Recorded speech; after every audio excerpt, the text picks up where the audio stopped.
So like I've been thinking a lot about NA versus Japan, just in terms of like how they play the game, in terms of like our opinions on the game and everything, and how we differ from each other. Obviously, you know, with Arc Tour finals just happening and Mochi winning and everything, there's been a lot of discussion about like which scene is better, which scene is right about certain things. And I feel like that is the wrong thing to be thinking about right now, in terms of like, I see people looking at it as like a competition of like, oh, you know, Mochi won, that must mean Japan is the best, Japan is right about everything. I feel like what we should actually be thinking about is what can both of the scenes, or all of the scenes, learn from each other.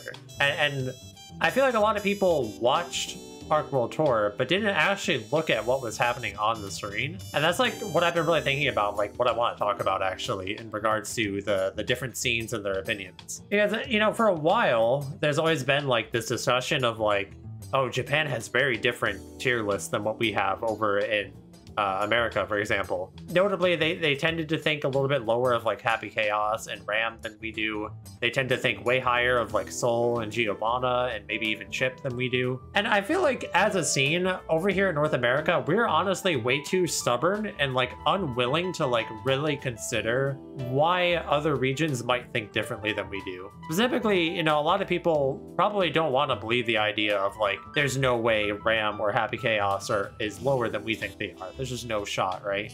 There's no way Soul is that good, right? I think that we really limit ourselves like as a scene over here in North America because of our unwillingness to like think about the game in different ways and think about how other people view things and being kind of stuck in our own way of thinking. So I kind of want to talk about like what I think is even different between the scenes to begin with, both from like playstyles as well as like their opinions on like the meta and the characters and whatnot. So when it comes to North America, I think the things that are kind of unique about our playstyle is that I think we tend to be more aggressive as players, and I think we tend to force RPS situations more often than something like Japan, for example. I'm gonna keep the conversation mostly between North America and Japan, I guess, for this conversation specifically.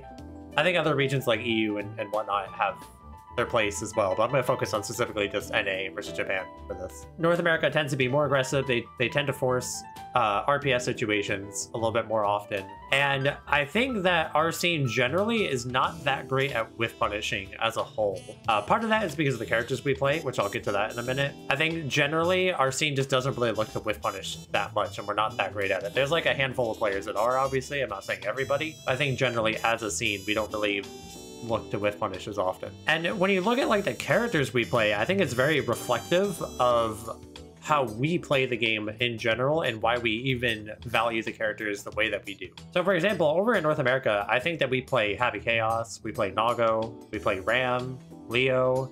Those are kind of like the main four that come to mind. There's a couple other characters that we have decent representation of, but I think those are like the four main ones. Oh, and Zato, I guess. Zato's, I think, pretty big in NA as well. At least if you think about like our strong players and how we view the game. And if you think about those characters, something that's interesting about the characters that we play, I think over in our scene, we would say that those characters are all very well-rounded, except for maybe Zato. I don't think people would say Zato's well-rounded. But for characters like Nago and Happy Chaos and Ram, we would say that they're well-rounded. But they're actually technically not well-rounded characters in the regards that they don't have actually every tool. I think over in North America, we tend to play characters that are more lopsided in terms of what they do.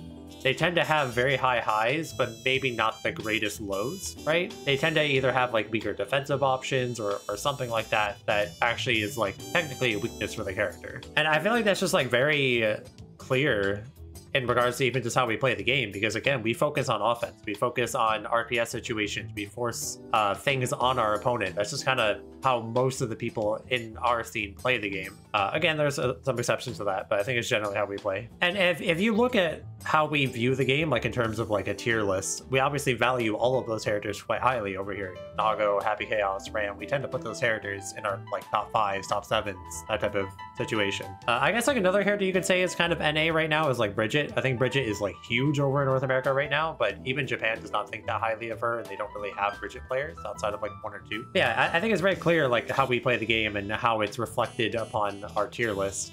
And also something important to remember is that metas and tier lists are defined by the best players that play the game, right? At least to some extent, not entirely. And when you think about that, a lot of our best players just so happen to also play those characters, so it kind of makes sense. Now, when you look at Japan, I think the way that Japan plays is a little bit more patient than us, and I think that the way that they play neutral is a little bit more respectful, and they are way better with punishing than we are. And this is, again, something I think is reflective in the character choices that they use, right? Characters like Giovanna and Chip are common and thought highly of over in Japan, and those characters are probably the two best in the game at whiff punishing.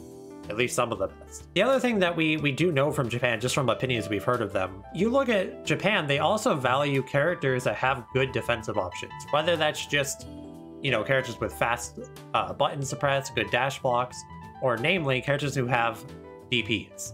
Meterless DPs are a huge thing for Japan. They play Soul, they play Chip, they play Kai. They really value having strong defensive options. It's interesting because if you look at us over here in North America, that's not so much the case. Now, I think this is really interesting to bring up because I think if you consider these things, if you consider what we just talked about and like compare the two scenes and how they play, I think it's easy to see how it shapes both of our tier lists. So I'm just going to use Ram as an example for this conversation because she's the character that I play, and she's also a character who is quite viewed differently between both America and Japan. Over here in North America, we tend to rate her very highly, and over in Japan, she's honestly usually like low A tier, maybe high B tier over in their scene. But they don't think that highly of her. Like, she's good, but that's about it. Nothing too crazy. Now, if you look at our scene, if you look at how America plays the game, I think Ram fits in a little bit better with how we play the game because it leans into the more volatile nature of Ram. Ram is a character I think that obviously her reward can be quite high and her pressure can be very deadly when she has you in the corner, but she is a little bit less consistent when it comes to mid-screen options, and obviously defensively, she's probably like the weakest defensive character out of all of the characters that we consider strong over here even. She does not have great normals for mashing out of pressure with. Her conversions on non-counter hit can be very lacking, both on defense or just in neutral. She doesn't have a meterless DP. She has lower than average health. You know, she is one of the weaker defensive characters amongst the characters that we play over here. And when you think about that for Japan, that makes sense that they don't value her as highly. And they've even said so, that one of the reasons they don't think highly of Ram over there is because she does not have good defensive options. She's a character who's more skewed towards reward and corner pressure. Now, for the characters that we play over here, that is obviously bad in regards to like having weak defense against like Nago kind of sucks, right? However, Nago and Happy Chaos and Zato, characters that are very popular and common over here, don't have good defensive options. So our matchups with those characters tend to be more volatile because both characters just kind of win when they get on offense. If Ram gets on offense against Happy Chaos or Nago, she might just win the game because of it.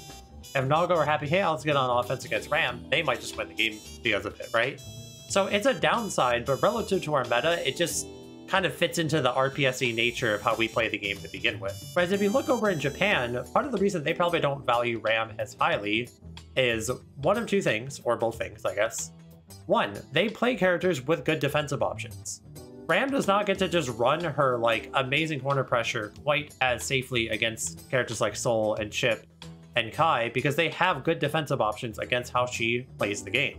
Which is part of why Japan probably doesn't think that highly of her offense as much, because they play characters who are suited to defend against it. The other reason they probably think a little bit less of her is that Ram is also one of the only characters that I think is actually whiff punishable in this game. Again, I'm not just like downplaying or whatever, it's literally just how she works. You can go into training mode and you can whiff punish Fire Slash very consistently. Some characters can whiff punish 5H consistently as well, that's more character specific.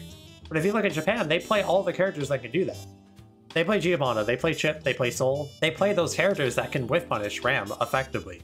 So Ram's other main strength in neutral, which is like the range that she has over most of the cast, is less of a problem because Japan both plays characters that are better at whiff punishing, and they just as players are better at doing it as well. I can count on like one hand the amount of players that whiff punish me consistently in North America, for example. So the difference is that Ram over here, with how we play the game in America, is very volatile and has some downsides, but they're not as problematic because the characters that we often are playing against, at least relative to the strong players, they're not as big of a problem, basically, and they're made up for by all of her strengths not being denied as much because our characters don't have good defensive options over here. Whereas in Japan, she doesn't necessarily have like big weaknesses that are being exposed, but they're really good at kind of devaluing the strengths that Ram has, because they have good defensive options against her in the corner, and they have good options against how she plays neutral, which are the two things that we probably rate the highest about Ram. Does that make sense? That's how I've been thinking about this. I think it actually makes very obvious sense why they actually put like Ram lower, for example. And again, I'm just using Ram as an example. I could probably draw different conclusions for other characters that they rate differently. But just using Ram as an example, I think it's very clear how their meta reflects upon the game. It's important to note that, like, again, the point of this conversation is not to say that one region is correct or one region is incorrect. I think the point is that I think there's something to be learned from all of the different regions and how they view the game. And I think if we could kind of just like come together as a scene and think about all of these things and consider all of these different options, we could come to a more accurate conclusion about how to play matchups and how to play the game in general. Because I think there's some things about Japan that they probably aren't right about and they could probably do better about. And there's some things in America that we're probably wrong about and we could do better about. And that's kind of more so my point with this conversation. Yeah, these are just kind of my thoughts on the matter with, you know, kind of the different regions and their different opinions on the game and how they play. I think there's a lot that we as a scene can learn from Japan. There's probably a lot that they can learn from us as well. Yeah, that's just kind of my thoughts on the matter. There's probably more I could talk about. Maybe I'll do it in a future video or something. Obviously, I'm curious to know for you over on YouTube, what do you think about all of this? How do you feel about Japan and America and their different opinions and all of that? I'm very curious. Let me know in the comments below. If you enjoyed the video, drop a like and subscribe to the channel. It really helps me out. I'd greatly appreciate it. I will say, as a closing thought for this video, I think that EVO Japan is going to be incredibly interesting, and I think it might be the most interesting Strive tournament to date, and I'm very excited to watch that. And I might do a video kind of highlighting some things going into that tournament. We'll see about that.